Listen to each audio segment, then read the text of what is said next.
দর্শক মন্ডলী, এই মুহূর্তে আমরা চলে এসেছি বগুড়ার ঐতিহ্যবাহী কেল্লাপুষি মেলা।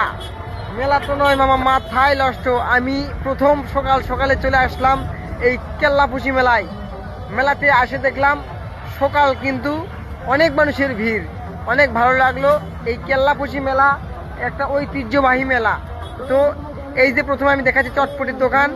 আমি আস্তে আস্তে আপনাদেরকে স্টেপ বাই স্টেপ সম্পূর্ণ মেলাটি আজকে আপনাদেরকে আমি দেখাবো, আপনারা দেখতে থাকুন। এখন আছি আমরা চটপটির দোকানের এই সাইডে। একটু সামনে গেলে আপনারা দেখতে পাবেন এই যে এখানেই এটা হচ্ছে মোটর সাইকেলের মানে সার্কাস যাকে বলা হয়। মোটর সাইকেল খেলা এবং মাইক্রো খেলা একসাথে এখানে হয়। অনেক সুন্দর, এটা আমি ছোটবেলায় দেখেছি অনেকবার, বারবার আসলে ভালো লাগে। আজকে আমি উঠতে পারতেছি না কারণ আমার কাছে সময় খুব সংক্ষেপ। এই যে দেখেন এখানে টিকিট কাটা হচ্ছে, অনেকেই 2-3 ম্যাচ দেখাইছে খেলা। তো এর পরবর্তীতে দেখাচ্ছি আপনাদেরকে কসমেটিক্সের দোকান। এখানে ছেলেদের পার্স, মানি ব্যাগ, মোবাইল, চশমা অনেক কিছু ইত্যাদি পাওয়া যায়। আমার সামনে একটি গাড়ি দেখতেছি, লিচুর গাড়ি। এটা ডাইরেক্ট লিচুর বাজারে নিয়ে যাবে। এই যে আকর্ষণ সুন্দর, এই যে দেখুন অনেক সুন্দর একটি পরিবেশ, রাস্তার দুই পাশেই দোকান। আসলে আমাকে খুব ভালো লাগলো, মন মুগ্ধকর একটি পরিবেশ। এই যে অবশেষে আমি আপনাদেরকে দেখাচ্ছি নৌকা, ওই যে উপর দিকে ওটা আকাশের দিকে নিচ দিকে নামে। তার পাশেই রয়েছে বাচ্চাদের এই যে পিছলে খেলার একটা মানে হাওয়া দিয়ে রাখছে, অনেক সুন্দর দেখতে। আমি দেখলাম, আসলে ভালো লাগলো।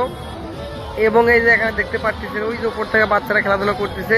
আপনারা যদি বাচ্চা নিয়ে আসেন অবশ্যই অবশ্যই ওইটাতে চড়াবেন, অনেক সুন্দর একটি জায়গা। এই যে এবার আপনাদেরকে আরো সামনে নিয়ে যাই। দেখতে পাচ্ছেন এখানে আরো একটি মোটর সাইকেল খেলা। মোটর সাইকেল খেলার প্রায় 2-3টা আসছে। তো খুব ভালো লাগলো দেখে। দুই সাইডের যেহেতু রাস্তার পাশে দোকান, তাই হ্যাঁ কিছুটা কাদা মাঠা নাই। আগে পূর্বে যখন ছিল তখন একটু মানে কেল্লাপুষি মেলা মানেই কাদা দিয়ে ভরা। তো এখন আপনারা দেখতে পাচ্ছেন আরেকটু সামনে দেখা, এই যে ভেতরে ওই জিনিস এগুলো তো সার্কাস। এই পাশে আরো একটি নৌকা, ভেতরে যেগুলো দেখলেন ওগুলো সার্কাস বলা হয়। ওখানে সব ছোট ছোট মানুষগুলো নাচে যেগুলো, এবং হাতি, ঘোড়া, বিভিন্ন জিনিসের সার্কাস দেখানো হয়। তো অবশ্যই আমি মেলার প্রায় শেষ প্রান্তে আসতেছি। সময় সংক্ষিপ্ত থাকার কারণে আমি ভেতরে ঢুকতে পারিনি মেলার, এটার জন্য আমি আন্তরিকভাবে দুঃখিত। তো যারা অবশ্যই এখানে খাওয়া দাওয়া হচ্ছে হোটেল সিস্টেমই যাকে বলা হয়। এই পার্শ্বে আরও একটি হোটেল, অনেকগুলো হোটেলই আছে, আপনারা ইচ্ছা করলে হোটেলে খাওয়া দাওয়া করতে পারেন। তো সবাইকে ধন্যবাদ, ভালো থাকবেন।